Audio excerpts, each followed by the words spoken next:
What are like some essential skills you believe like every product manager should develop or certain skills that they should already be proficient at? Not over explain yourself because I feel like that can be a problem that we get into. How do you ensure that there's like alignment among stakeholders? I found myself like subconsciously, like I would, if I'm using like Spotify, for example, I would be like, oh, I wish this had this like feature. So what does like a typical day as a product manager at Capital One look like?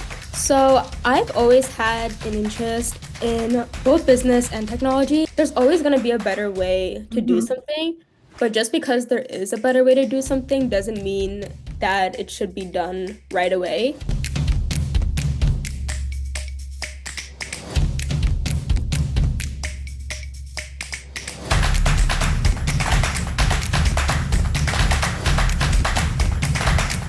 Hey everyone, and welcome to episode 5 of the NextGen Podcast. My name is Meghna and I'm a senior at UCSD. Today's guest on the podcast is Neha Jannu, a product manager at Capital One with a strong background in computer science. She earned her bachelor's degree from Barnard College and went on to computer master's at Columbia Engineering. Beyond her work in tech, Neha is a passionate content creator, traveler, and cafe enthusiast, and always on the lookout for new experiences. She also runs the New Hub Instagram account, where she shares insights into her life as a tech professional in the DC area. In this episode, we'll dive into Neha's journey, breaking into product management, and navigating the tech world. Thank you so much, Neha, for being with us today on the Next Gen podcast. Yeah, of course. I'm super excited for this. So, jumping like straight in, I would just like love to know more about like your journey to becoming a product manager and what inspired you to pursue a career in the tech field. Yeah. So I've always had an interest in both business and technology. During high school, I focused a lot on both business and technology aspects. So I took coding classes and I was also part of the Future Business Leaders of America Club at school, and I would compete nationally there. So I always had an interest in both, but at the time I didn't really know how to use either of those things. Um, so I ended up when I was applying to college, I would apply to kind of both subjects, and I happened to get into a business school in New York City. Um, and I went into computer information systems, but my first year in college, it was a lot of business focused classes, which I enjoyed, but I also started missing learning about technology, and coding. And so I ended up transferring colleges to be a computer science major because the college I went to my freshman year didn't have a CS major. So I transferred to Barnard College, became a computer science major, and was really excited to like get super in the weeds there. And then after a year, realized I missed the business side also. So it was just like this constant cycle of only having one thing and not the other. Um, but after my freshman year, I interned at Prudential Financial, where I was working in IT, and I enjoyed the work and I thought it was really interesting, but I felt fairly siloed, in what I was working on. And I always wanted to learn more about what the work I was doing and how that was going to impact the business and other people around me. So I just wanted something that had a broader scope. And so I kind of would try to research different positions. And at the time, product management was like just on the rise of like being a really popular new grad role. And so I happened to sign up for this mentorship program with Cisco and by chance got a product manager as my mentor. And after telling her how I was really interested in both and I didn't know where I wanted to move forward to, given that I had just interned at a great company in a great position, but I didn't enjoy it that much when I feel like I should have. Mhm. And so she had told me you should go try product management. So I started learning like how to do different case studies, and learning about how those product management internships and interviews worked. I ended up getting a few offers at like Cisco and IBM, for example. I ended up taking the IBM offer where I interned as a technical product manager, and that was my favorite role ever. I loved being able to see both sides. Of the business as well as the technology, especially working at a tech company. So that was like super cool. And I decided that I would move forward with that um, in my career going forward. And so since then, I've interned at IBM. I've interned at Splunk as an offering product manager, which is more on the business side. And now I've kind of taken both things that I liked from my IBM internships and Splunk internships and have a new role here full time at Capital One. Nice. I actually had a very similar journey in high school too. I was interested in like bio and computer science, so I'd actually applied bioinformatics, but then I Mhm. later realized that I kind of enjoyed the pre-med track more, so I just completely switched too. So, Yep. Those are the times where like you figure out what you like and what you hmm don't like also. But I feel like it was like a nerve-wracking thing at first because I was like, I mean, I'm in CS, like I should just stay here. Like this is a good hmm solid path for me to go into. And product management is the programs are much smaller than like software engineering or IT, for example. For So sure. it was more of a risk to like try to focus more on that. But in the end, it's worth it, and I'm much hmm happier in this job. So I'm glad to hear that you also went through it and are in a better place now. I felt like when I was like originally in that, I was like, wait, am I like the only one that is like currently like struggling to decide a path? Yeah, it's crazy that they like you have to decide at such a hmm young age. For Um, 100%. So did you feel like there were like anything particular about like Capital One? Because you said that you had like a bunch of different offers. So was there like something about Capital One that kind of like struck you or just was like, wow, I definitely want to like work there?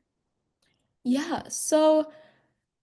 I mean, at the time, like full transparency, like a little bit of what I mentioned before is product management programs, especially for new grads, hmm are few and far between. There are companies who are starting to have that program. Um, but even with the companies that do have a program for new grads to be product managers, the number of people they take is much fewer than, other programs, whether like if you're going to become a data analyst or a business analyst or software development. Product managements are always the smaller programs, just to kind of put in perspective, like I'm the product manager of a tech team of like 7 engineers. So that's like 1 to 7, for example. Um, and I really wanted to be a product manager post grad. I was also interviewing and recruiting during a time where the job market wasn't stellar, Uh-huh. to put that into nicer words. But so I applied to basically every product management program that I could find. So that's how I like came upon Capital One. But it was more so once I started the recruitment process with them is when I realized that this was a company that I wanted to work for. The main thing is the way their recruitment process works. I was interviewing with a few different companies at the time, but the one thing that stuck out to me for Capital One is that they provided you with like a quote unquote recruitment buddy, Mhm. which was somebody that they gave you a contact to who would be there for you during your recruitment process, but they had Wow. no say in whether you're going to get the job or not. So you still Mhm. have like your interviews lined up with other people, but they gave you one person where each step of the way, if you had like transparent questions you wanted to ask somebody who had no say in whether you got to the company or not, um, to answer those questions. And I thought that really showcased how they treat um, their employees and what they really valued, and making sure that the people who come to Capital One are understanding what the company is about. And the fact that there are so many people at Capital One who are willing to do that job of just being the recruitment buddy shows that one, they already love their jobs and that they love their culture, and that they're willing to help other people, especially young new grads, decipher starting a full-time job after college. And so once I went through the recruitment process and I ended up getting an offer, it really felt like a no-brainer that the culture here was the best thing. And after interning and learning about the corporate America, culture was something that I wasn't willing to give up. And Mhm. so that was my main reasoning for deciding to come here. And I feel like as a new grad, when you're like applying to jobs, especially when the job market was bad, having like that recruitment buddy could kind of just like alleviate a little bit of the stress too, Yeah. right?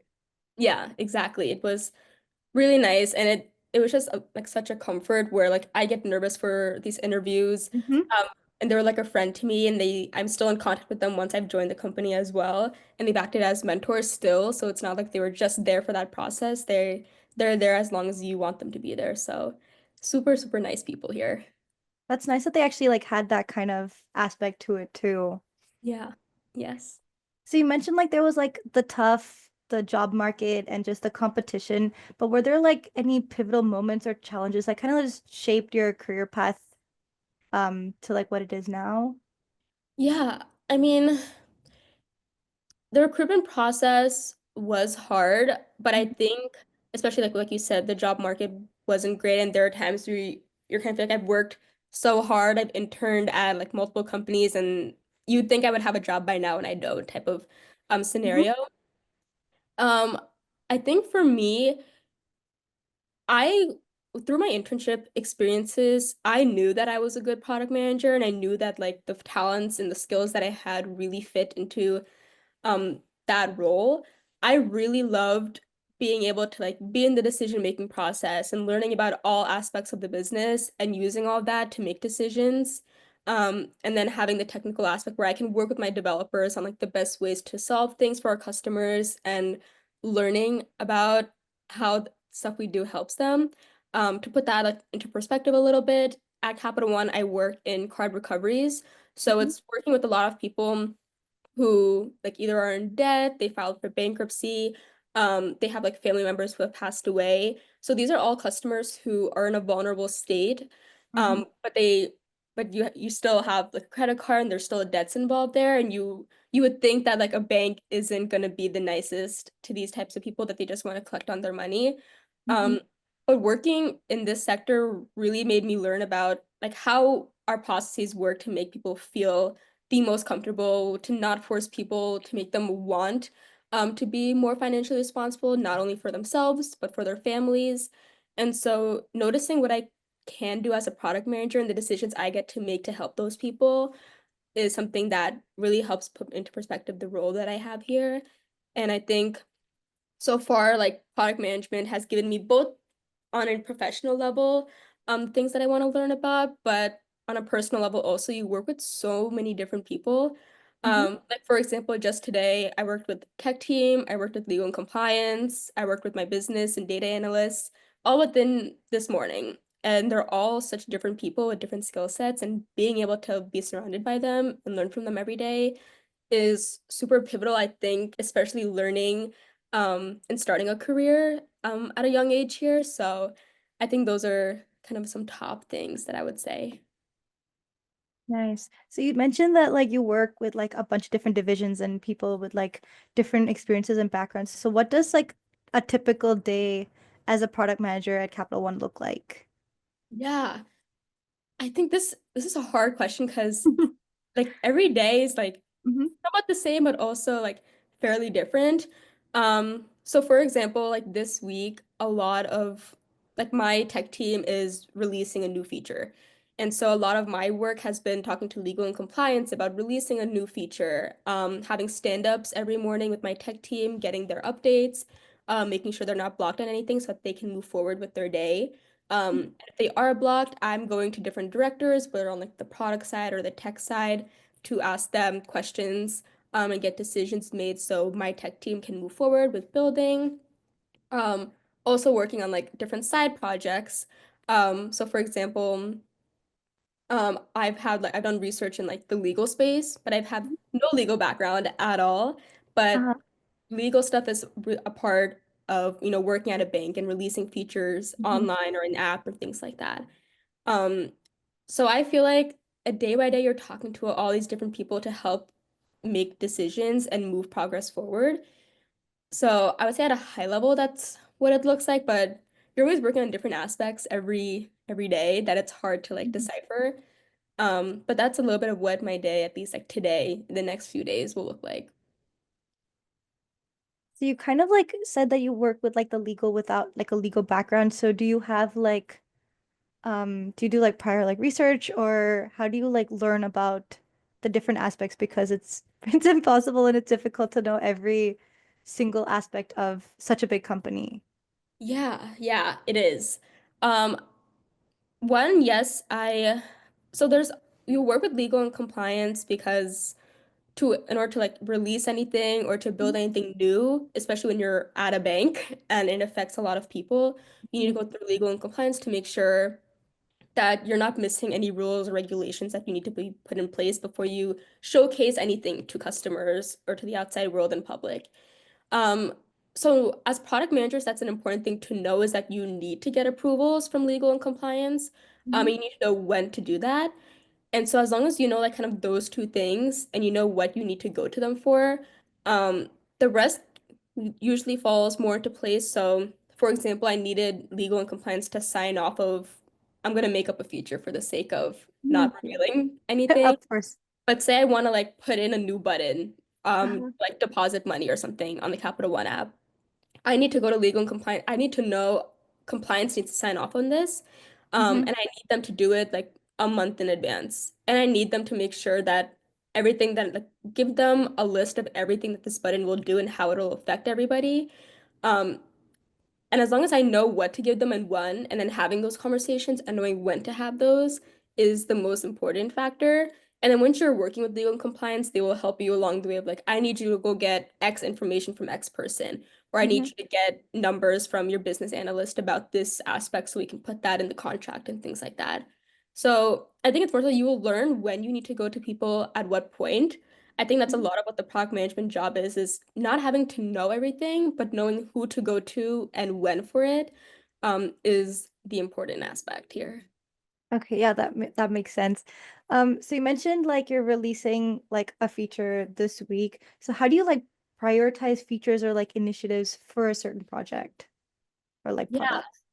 yeah, that's like a big aspect of this job is there's Hmm. always ideas floating around of different new improvements that we want to make. There's always something that can be better.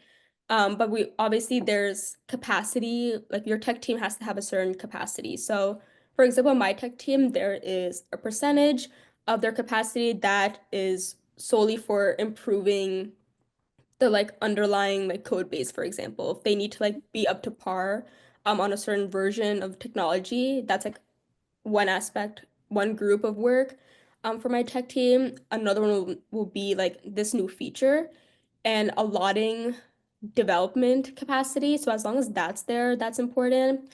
We also have to like go through like business and data analysts and get numbers on if we release this feature, like how many people is this going to impact?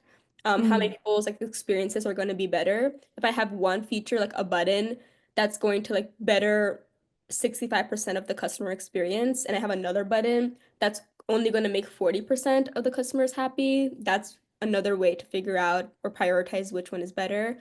Also timelines, how long the feature is going to take to build Mhm. out, and whether that allotted time is worth it. And also how many like stakeholders. So there are some features where like my tech team of 7 people is able to build out on their own, but there's other features that require 30 tech teams. And Mm. so those types of things need to be planned out more in advance and take longer, obviously, because you need everybody's capacities to line up at the same time. So there are quite a few factors, and because of that, it can take months to sometimes even years before features are actually put into production like that.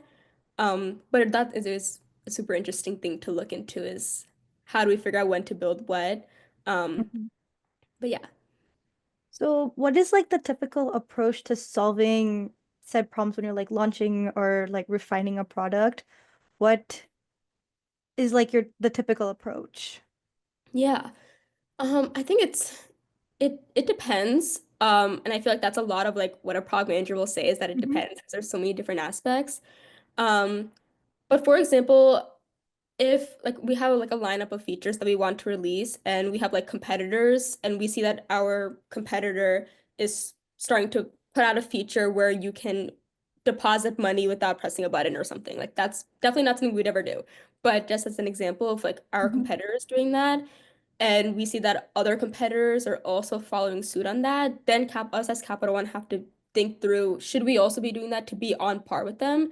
And if that's the case, we need to prioritize that above other features to stay in Mm. line with our competition.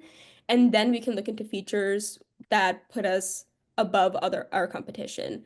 And so that can be an aspect of we can tell our tech teams to stop progress on one feature and start on a new one if it has to do with our competitors or our customers um, are really needing a new feature that other banks are utilizing and they would rather move to that bank than not have that feature. So as long as like we're on par with our competitors, our customers are not leaving us because of like advancements that we don't have. And three, just making sure that our customer experience is only ever improving, are like at a super high level, the three reasons or dependencies we look into before deciding where we should build and not build.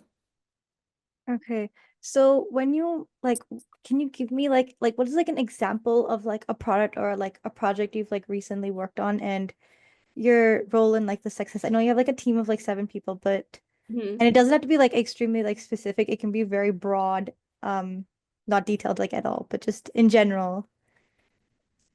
Yeah, I'm trying to think if there's a specific example I can give you. Um, just because the products I work on are not released yet, and they're not out there. Something I will say, just to be like even higher level than you're probably asking for, is obviously there's news of like Capital One buying Discover and that Mhm. happening later on this year. So a few things that like we've been working on like set of desk as product managers is working through what processes does Discover do and what processes do Capital One do, who does them better, and figuring out like say Discover does one thing better, how do we Mhm. incorporate that in our Capital One processes? Or we look at both of our processes and realize this process is not going to work when we have double the amount of customers because now we're going to be inquiring Discover's customers. That's a lot of new people we're taking in, and our systems have to be able to handle all of that. So developing new processes, and seeing if that works out. So asking our tech teams to either advance our processes, um, or asking them if they're, can you handle Discover coming in the next few months? And if you can't, what do we need to do? So there's a lot of like research being done by us product managers to make sure that that is all seamless. I know that's not a super specific answer, but Totally fine. it's the best one I can give you at this time. It's totally fine. I totally understand. There's like NDAs and all that stuff. Um, so you mentioned that you work with like legal and like other product managers for like certain projects and products. So, how do you ensure that there's like alignment among stakeholders? Because I know that when a lot of people do get involved, it gets a lot to manage. So how do you ensure that everybody's, you know, is on the same page? Yeah, I when speaking to so many different people, Mhm. that is, one of our big problems here. But no, the playing the numbers game is honestly like first case scenario or like first impression wise, Mhm. showcasing the numbers of this percentage of people are going to be impacted, but it's going to better X percent number of customers, or it's going to bring in X percentage of revenue, or our competitor has been doing this for X number of years and we're not there yet. We need to get there. Otherwise, we're going to lose out on X number of customers. So there are different metrics, and showcasing those numbers make the whole process more objective rather than subjective. So instead of explaining why me as a product manager personally thinks why something is a good aspect, showcasing like the facts and the numbers usually helps us all gain alignment on like, okay, this is something we should prioritize or not. And then developing the timeline of when that feature is actually able to be built out is another aspect. So looking at the dependencies and the capacities of different teams that need to work on it is usually like a whole nother ball game. But once the numbers come out of what the metrics and impacts are going to be, and as long as those metrics are above what your current priorities are, then usually it will go through. But obviously, there's a few meetings that have to happen where you explain those numbers multiple times over and over again repeatedly, to get your point across. But usually that's the first impression I usually make that way, and usually it's helpful to like get people to start listening.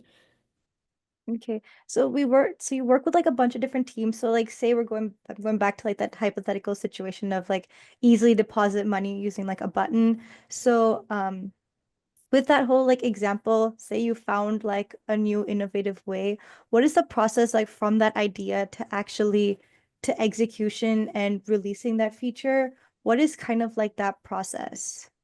Yeah, so when there's always going to be a better way to do Mm-hmm. something, but just because there is a better way to do something doesn't mean that it should be done right away.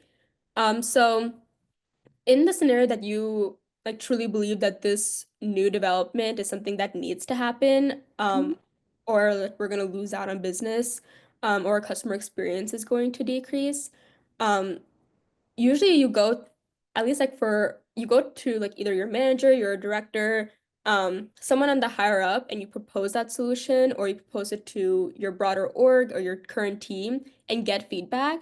And based on that, usually like the director, someone at the director level will either be like, okay, this is interesting. I think there is a case that can be made here.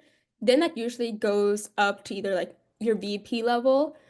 You usually present that idea out and make sure all the numbers are placed. And if the VP is like, okay, like this is something interesting as well, but I need to know what the level of effort looks like here. I need to know how many people are going to be needed to get this placed out. So not even just how this is going to better our business and our customers' experience, but now who do we need to impact within our business inside these walls for something like this to actually go through. Once that's set, usually you get a tech team to help build that out. You get an engineering manager who will manage those developers, but then as a product person, you go in, you explain the business intent and what you need done, and you work with the engineering manager to decide how the tech process and development is going to work. Usually the tech team will build it out, they'll test it in like in dev, in QA, in production. You go to your MVP, you get approvals there. You go to legal and compliance, get those approvals. You'll test on like a small population and then Mhm. eventually grow that way. Um, and like over time that will like overall build, you go to different lines of businesses and expand that way. So at a super high level, that's what it'll look like, but a lot of it's like one, you present, two, you get approvals, three, your development team will work on it, and then Mhm. four, it's like broadcasting it out at like super high level steps, but obviously Yeah. it gets more um detailed, but at a super high level that's what it would look like. So this would take like multiple years too to Yeah, get all the approvals and to get the beta testing out and stuff like that. That could take like years. yeah, especially when you work at big companies and Mm-hmm. even like banks, especially, it can take years. If you work at like a startup, for example, that process can go by a lot faster usually because you have less walls to break through. True. Um, but that also like depends on whether like you want to be a product manager at a big company versus like at a startup because you can probably deliver more at a startup. Mm. Um, but like the scope of the work you're working on could be larger or broader at a larger company. So that's also something to like decide on where you want to work also and how fast you want to build things. That makes total sense. So, what are like some essential skills you believe like every product manager should develop or certain skills that they should already be proficient at? Yeah. So stakeholder management, especially across teams, is so important. That's the number one thing I would say, Mm-hmm. because it can be confusing to have to know who to go to at what point. And being able to juggle like, okay, I need to go to my business team and I need to get these numbers by this date, and I need to go next, I need to go to a meeting with my tech team, making sure that they're able to deploy all their changes by this date. I need to talk to my manager in product and making sure that our business intent and our decision making is aligned. Um, so being able to like context switch is important, and being able to take all of those different stakeholders and all their different jobs and understand how they all work together and why they're all important to the success of this product or this feature or platform or whatever you're working on. So that's one. Communication goes hand in hand with that, Mm-hmm. um, of being able to not over explain yourself, because I feel like that can be a problem that we get into of like, I need to get these numbers from my business people because my product partner needs to understand why we're making the decision we're making, but my business people don't care why, like how the decision making process is going. Not that they don't care, but they don't need to understand they don't need to understand why the business decision needs that number, um, and why we need it now or anything like that. I just need to tell them like, I need you to give me this number to explain how many customers are going to be impacted, and that's it. Especially when you're working with people who are higher up, So Mhm. working like as a new grad product manager, I still work with people at like the MVP level, just because working in product, you are in the decision-making business, and that requires higher up people. And Mhm. so understanding your audience and who you're speaking to, I sometimes I need if I need something, I need to ask them in in one sentence or less, or they're not going to be able to like Mhm. read it and they won't have time for it.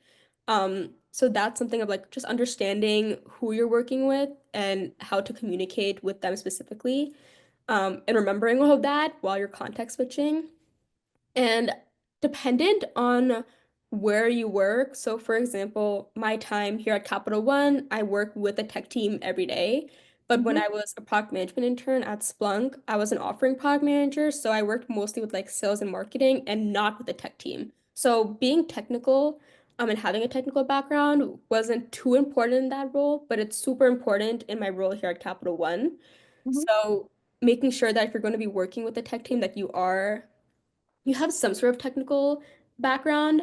And I think that's why a lot of what product management roles look like nowadays, that you do have a tech team. And Mhm. for example, at Capital One, they want their product managers to have a technical background, especially for the new grad programs. Like if they Mhm. want you to have an engineering technical background before bringing you in, not because you're going to be coding, but because you have to understand what your team is working on, because you are responsible for your tech team, even though you're Mhm. not coding it out.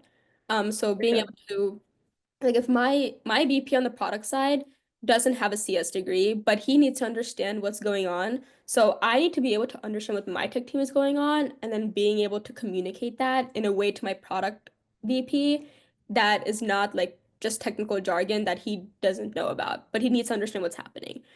For So sure. I think communication on those two fronts is like one of the main aspects of my job coming in, and having those skills have really helped me succeeded so far.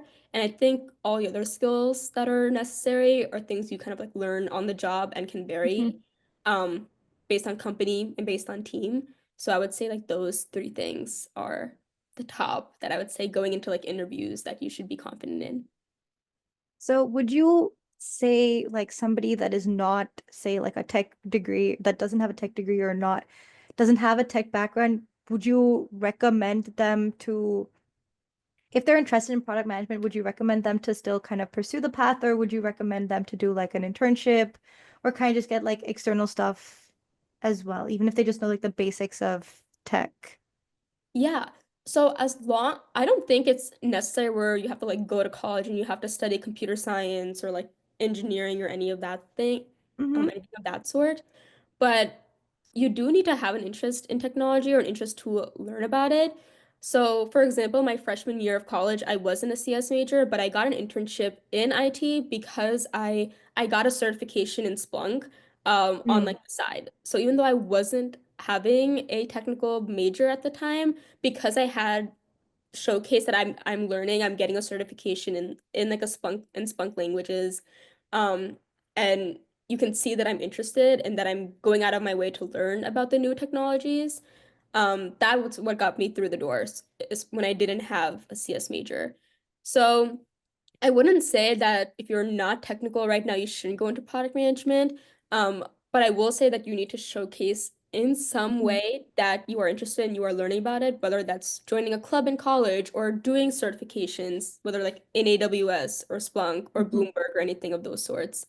Um, because you really do need to come into the job and have some sort of familiarity, otherwise the For job sure. can get difficult because you go in and a lot of people are depending on you, because usually at work the product person is the first person somebody goes to if they have a question about a product.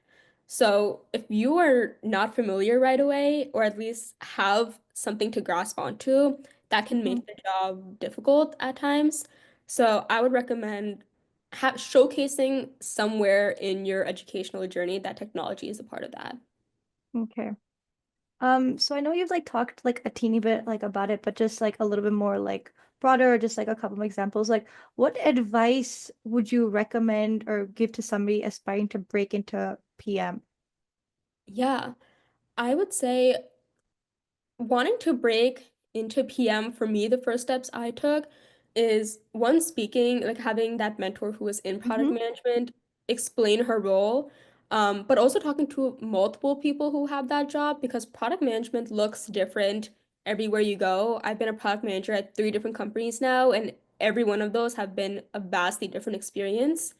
And so making sure you understand that product management can look different everywhere you go. And as long as you are okay with what that looks like at a broader scope, Mhm. then definitely move forward with doing so.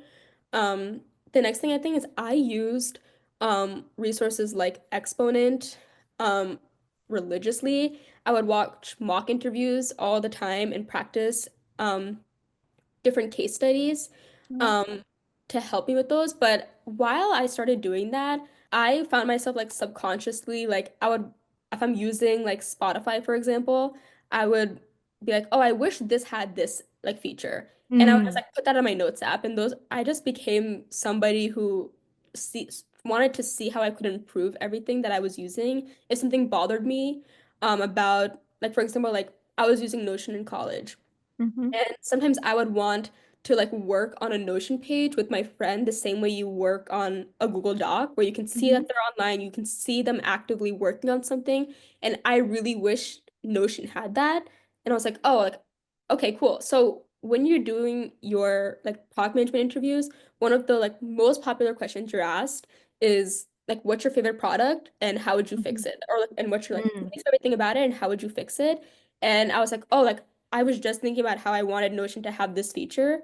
Um, and so I think having that mindset, and if you do have that mindset of you like you're like, oh, I think this should be improved, or I wish this had this, then I think that's like a very good sign that product management is a career path you should go into.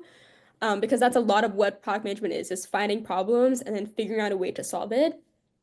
And so doing those two things and having that like interest to make things better was something that was like, okay, I know that this is a role that would fit what I'm interested in, but now I need to be able to like communicate that to interviewers, and to managers. So doing all those case studies, understanding that if you have a solution, how are you going, if you have a problem, how are you going to solve it? Being able to communicate each of those steps very fluently is an important thing, an aspect there.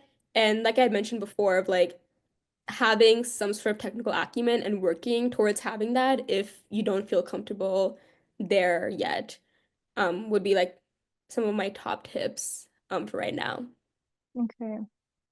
So I know we've like talked a lot about like the competition and just the competition for the role, and in general there's like tons of apps. There's like a lot more coming up now. So how do you foresee the future trend in product management? Yeah, I I think that the product management role has gotten popular for a few different Mm-hmm. reasons. One, because there are like the rise of like being technically savvy has grown. Mm-hmm. But there are still people who are interested in the business aspect that hasn't gone away. And so Mm-hmm. finding roles that intersect those two things, product management is one of those that gives you that. There's also roles like technical project management, that gives you little quotes into that, or working at a startup where because you're in a smaller group, you get access to learn more about different areas. So I think product management is just going to continue to rise. Um, but also just like in the technological advancements, a lot of businesses are, competing against like the race to AI and building out Mm-hmm. products and features that make lives easier.